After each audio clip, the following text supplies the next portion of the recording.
What's up, cool people? This is Fluidity Part 20. Today is December 31st, and I'm gonna try and do a couple videos before, the new year actually happens. It's currently 12:32 in the afternoon, and I was gonna say, finish a few videos because I have, Fluidity 20 and 21.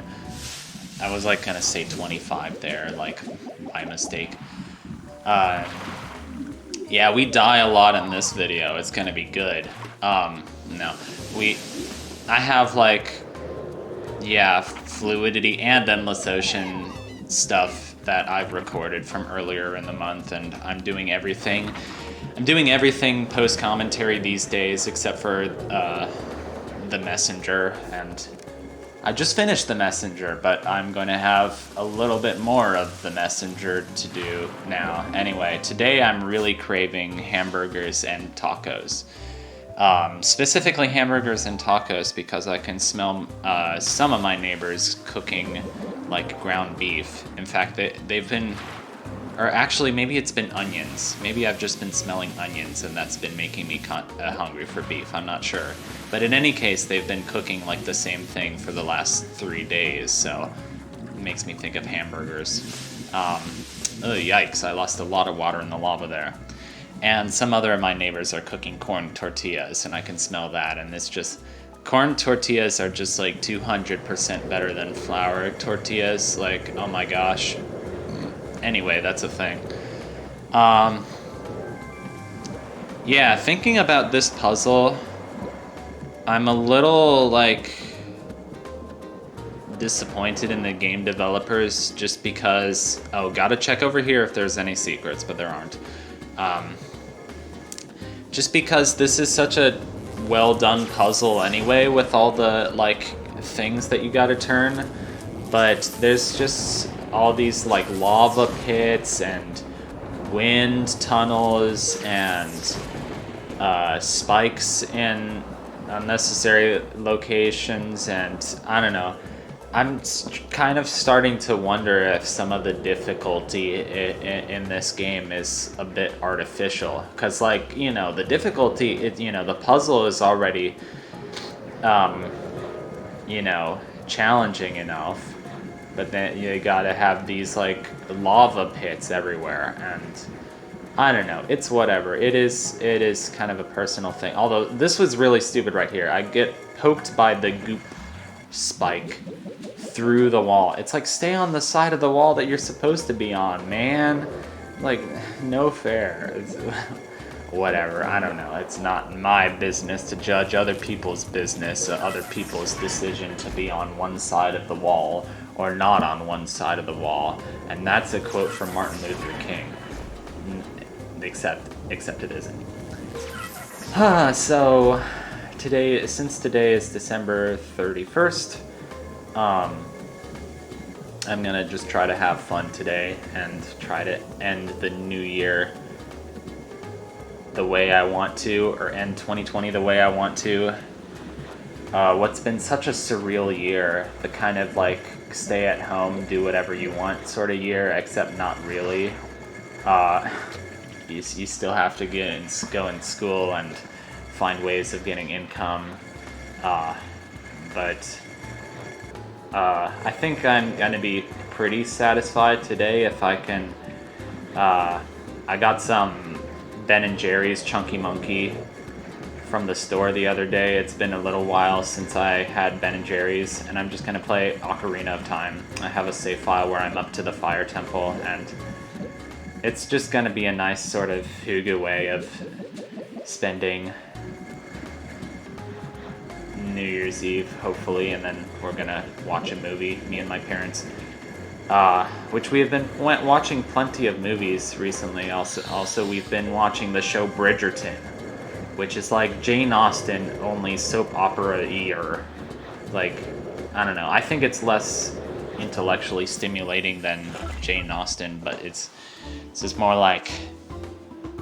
women were oppressed, so we're gonna make an interesting story about it. And also it has pretty costumes, and also it has a little bit more diverse representation of people, like a lot more actors of color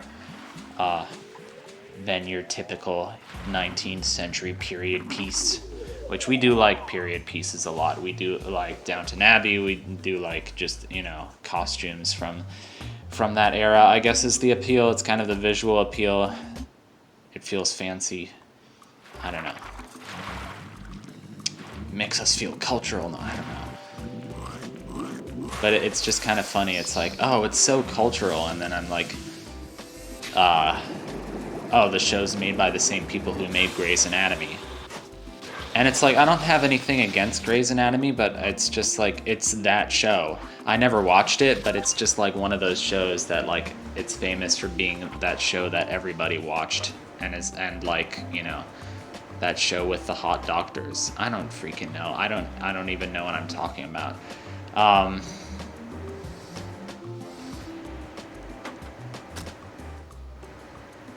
This is actually kind of fun.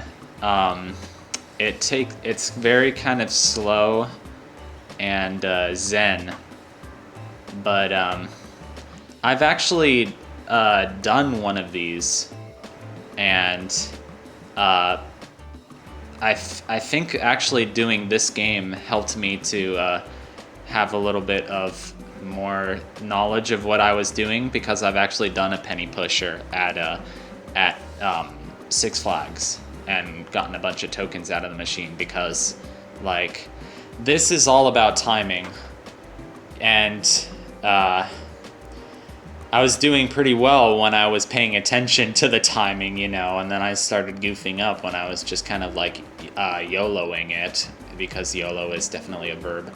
But yeah, you just kind of have to, and I think this is such a cool concept. You kind of have to watch the things at the top, but you just have to get a penny in that space in the wall, so that it'll push the other pennies forward, and then it'll keep pushing the other pennies forward, and there we go. It slid back down, so that was actually kind of lucky. And then get that one down, and then and is here where I was being a bit more YOLO about it? I don't know. See, here we're doing actually pretty well. And we get a whole bunch of pennies that we can use for ammo. Ammo. It's kind of funny. Funny thinking of pennies as ammo. Ooh, nice slide, I guess. I don't know. And then here I was just kind of chucking them, casting them to the wind. Oh, that actually worked out really well. Get a whole bunch of pennies from that one.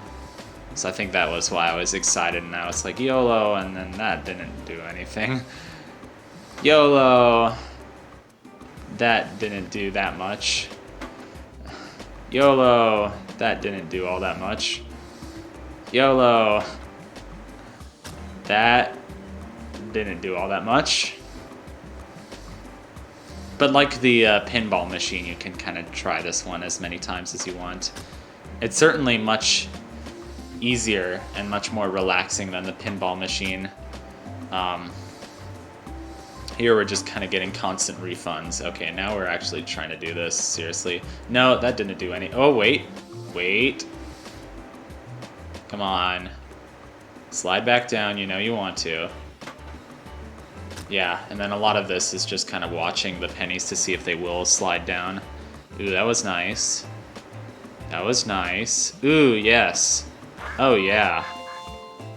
Ooh, yeah. So that took 3 or 4 minutes, which sounds kind of long, but I think that's actually, you know, pretty solid. I felt happy about it, about my performance as a gamer. No, I don't know. Rating my performance as a video gamer. Ugh, whatever. So, I have been playing Metroid Prime 2. I'm up to a certain boss fight called Amorbis. I really just like Metroid Prime for the exploration. The boss fights can be kind of stressful. I know I used to get like really stressed whenever I heard the Chozo Ghost music from the original game. But I did beat the original game with a lot of, just persistence and kind of, looking up a guide on how to beat, whatever boss when I needed it. Here's some of our water kind of went down underneath and found the hidden passage required to get that jiggy, which I should have thought that there was a hidden passage there, but I'm not used to seeing hidden passages across the fold in the page, but the fold in the book, whatever. But I was like, okay, that works. Yeah. I remember the boss fight with Dark Samus really stressed me out. Even though it was cool, the music was pretty cool. But yeah, Metroid Prime 2 is pretty fun. It's kind of gimmicky, you have a dark world and a light world, and the dark world has poisonous air. But it's not bad. It's pretty fun. It's entertaining me for the moment. I still have not decided when I'm gonna try and finish Time Spinner, and a few weeks ago I actually I bought Cat Maze just kind of as a spur of the moment decision. I've been hearing don't do that. I've been hearing good things about that game. Actually, I barely know anything about that game. I just know it's kind of one of those retro Metroidvania kind of things that's been popular these days. Here we are checking out the other page and being pretty close to death. Just trying to get the warp so that we can go back quickly. Ooh, this page is very blue. I like it. I like it. For some reason, I thought of Jim Carrey when I said I liked it. So, there are 5 fires that we gotta put out here. And they actually... That was... Well, I didn't see a counter. So, whatever.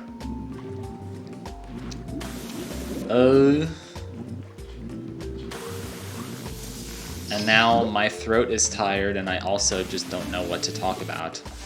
I could talk about... Yeah, so, school. I keep being asked, when are you gonna go back to school in person? And the honest answer is, I don't know.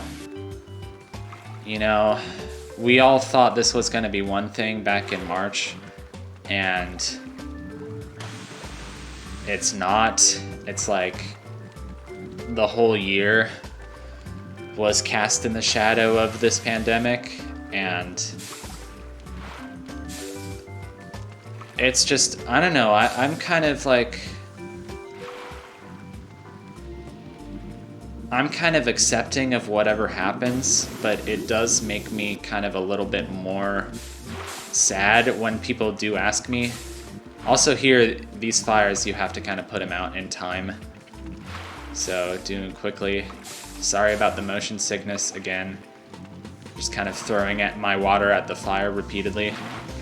But, yeah, it's just kind of a bizarre thought to think about even the possibility of going back to school at some point. Because, I don't know. I mean, my classes are online, but... Did I do it? What happened?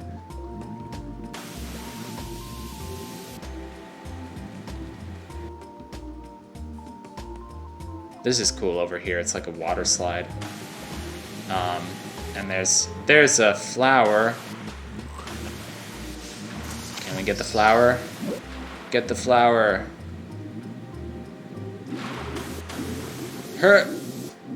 Just got it. And that was all the flowers on that page. Or that spread. I still haven't decided. I just like calling them page because it's easier, but they really are spreads rather than pages. That always reminds me of I Spy Spooky Mansion, because, you know, you're looking for everything in the same spread, not necessarily the page. But yeah, well, of course, because the illustration is itself takes up 2 pages, so it's a spread, and it has the seam of the book in the middle. Gosh, I don't know. This is such weird commentary. So that's why I'm taking a gap year off of school. I'd kind of like to spend my graduate years of school like traveling, but I'm just kind of waiting for travel to become an option again.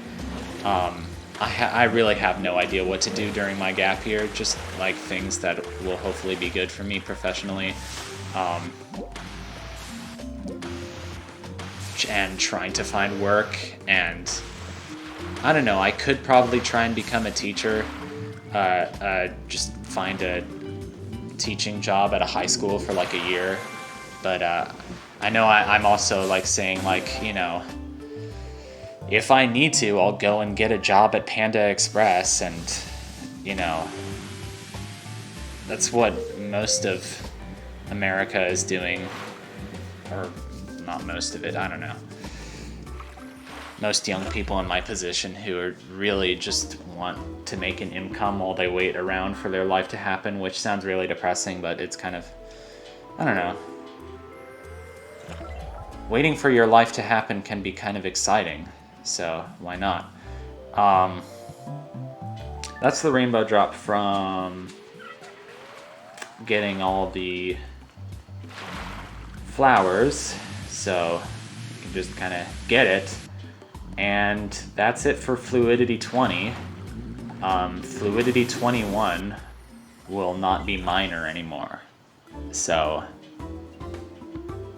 until next time, turducken. I don't know what that meant.